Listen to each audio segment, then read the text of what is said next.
En este tutorial estudiaremos la ley de Hess, una ley muy importante en termoquímica. La ley de Hess se basa en el hecho de que Hess descubrió que el calor involucrado durante una reacción química depende únicamente del estado inicial y final del sistema y no de los estados intermedios que puedan ocurrir durante una determinada reacción. Y como el calor implicado en una reacción química es función entonces únicamente de los estados inicial y final, decimos que la entalpía puede considerarse una función de estado, porque una función de estado se define propiamente para unas condiciones iniciales y finales, sin importar los estados intermedios que puedan ocurrir entre los estados inicial y final que se definan.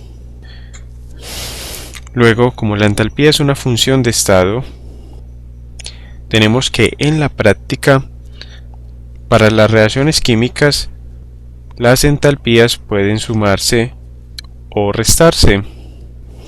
Y ese es el principio entonces por el cual se enuncia la ley de Hess, que nos dice que si se desea conocer la entalpía de una determinada reacción, se buscan reacciones de entalpías conocidas, de modo que sumadas se obtenga la reacción cuya entalpía se desea conocer. Es decir que cuando no conocemos la entalpía de una reacción podemos recurrir a otras reacciones para las cuales conozcamos ya sea su entalpía de formación o de combustión y podemos sumarlas de modo que se obtenga la entalpía deseada para la reacción. Vamos a ver un ejemplo en el cual ilustraremos esta ley de Hess. Consideremos entonces la siguiente reacción y consideremos que nos piden calcular la entalpía de esta reacción. La entalpía de esta reacción la podemos consultar en una tabla como en la número 1 que hemos ilustrado en tutoriales previos, en donde se indican los valores de las entalpías de formación para diferentes sustancias. Pero supongamos que no conocemos la entalpía de formación del metano en estado gaseoso, cuando se forma a partir de carbono sólido e hidrógeno gaseoso. Para ello entonces vamos a aplicar la ley de Hess, que nos dice entonces que consultemos varias reacciones a partir de las cuales podríamos obtener esta misma reacción, pero dichas reacciones que consultemos deben tener entalpías conocidas. Es así como, luego de efectuar una breve consulta, las reacciones más simples que sumadas producen esta última reacción son las siguientes.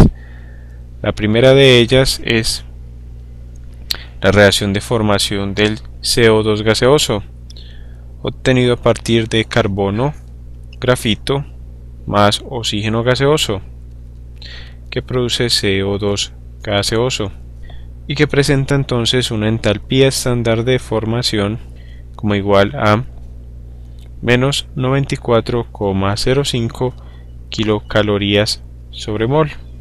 Observemos que esta es la reacción de formación del CO2 y se forma una mol de CO2. Por tanto, como se forma una mol de CO2, si multiplicamos entonces por una mol producida, podemos cancelar para efectos de cálculo las unidades de moles y expresar este valor únicamente como kilocalorías.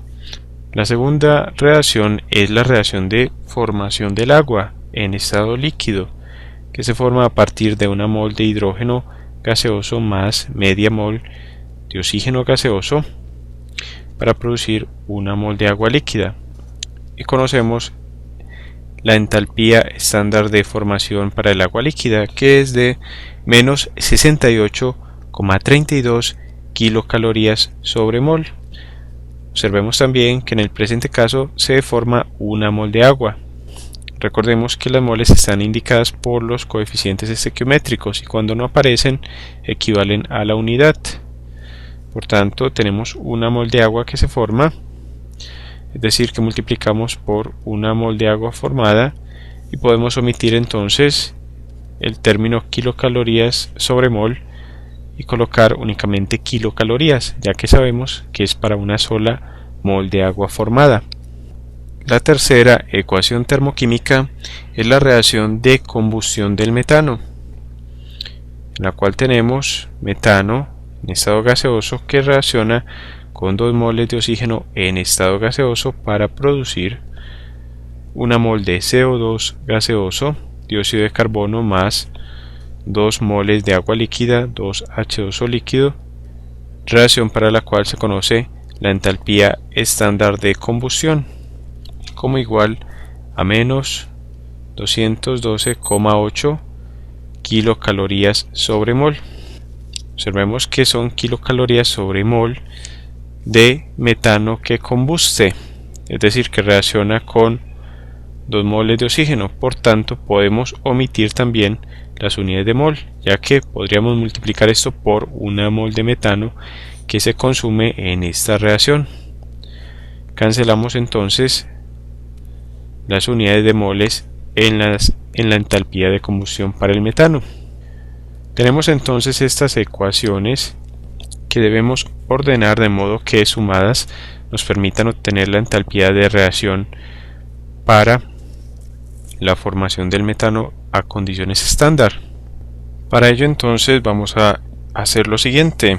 La segunda reacción la vamos a multiplicar por 2 con el fin de cancelar el agua involucrada en la tercera reacción, es decir, que tomamos la segunda ecuación y la multiplicamos por 2, con lo cual obtenemos la siguiente ecuación termoquímica: 2 moles de hidrógeno gaseoso que reaccionan entonces con 1 mol de oxígeno gaseoso, ya que tenemos media mol, y media mol por 2 se cancela el 2 y nos queda 1.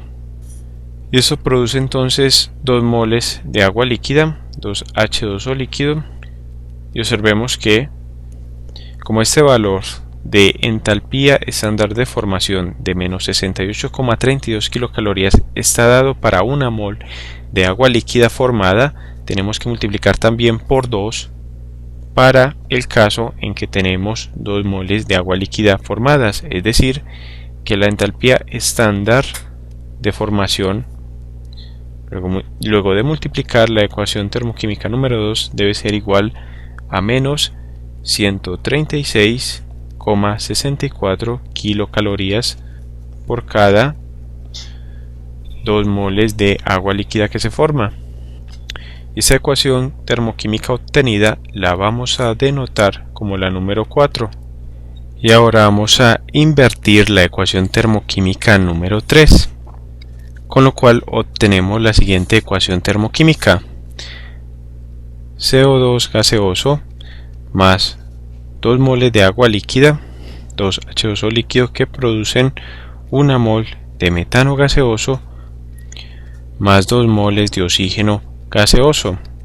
Observemos que como hemos invertido la ecuación termoquímica número 3, debemos cambiar el signo de la entalpía estándar de combustión para esta ecuación termoquímica. Por tanto, la entalpía estándar de combustión ya no va a ser menos sino más 212,8 kilocalorías, y esta ecuación termoquímica la vamos a denotar como la número 5.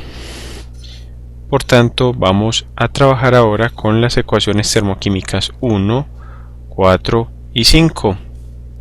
Tenemos entonces las ecuaciones termoquímicas 1, 4 y 5. Recordemos que la 4 se obtuvo de multiplicar por 2 la ecuación termoquímica número 2 y la ecuación termoquímica 5 de invertir la ecuación termoquímica número 3 anterior. Ahora entonces efectuamos el siguiente procedimiento. Sumamos entonces estas ecuaciones termoquímicas. Observemos que al sumarlas se cancelan las 2 moles de oxígeno que se encuentran en el lado izquierdo con las 2 moles al lado derecho de la ecuación termoquímica 5.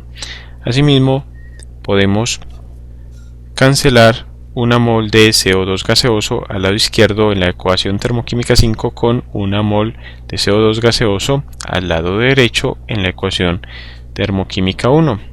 También cancelamos 2 moles de agua líquida con 2 moles de agua líquida y observemos que nos quedan 1 mol de carbono grafito en estado sólido, 2 moles de hidrógeno gaseoso y 1 mol de metano gaseoso, que son entonces los reactivos y los productos de la ecuación termoquímica indicada, para la cual debemos hallar la entalpía de reacción.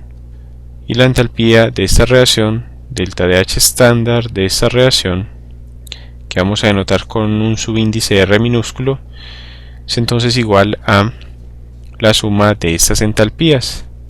Tenemos menos 94,05 más menos 136,64 más 212,8 kilocalorías. Eso nos da el valor de menos 17,89 kilocalorías, que podemos indicar también sobre mol si observamos que se forma 1 mol de metano, o simplemente como kilocalorías, ya que se sobreentiende por el hecho de que se forma 1 mol de metano gaseoso. Con este resultado entonces concluimos el presente ejemplo sobre la aplicación de la ley de Hess en el cálculo de la entalpía de reacción en termoquímica.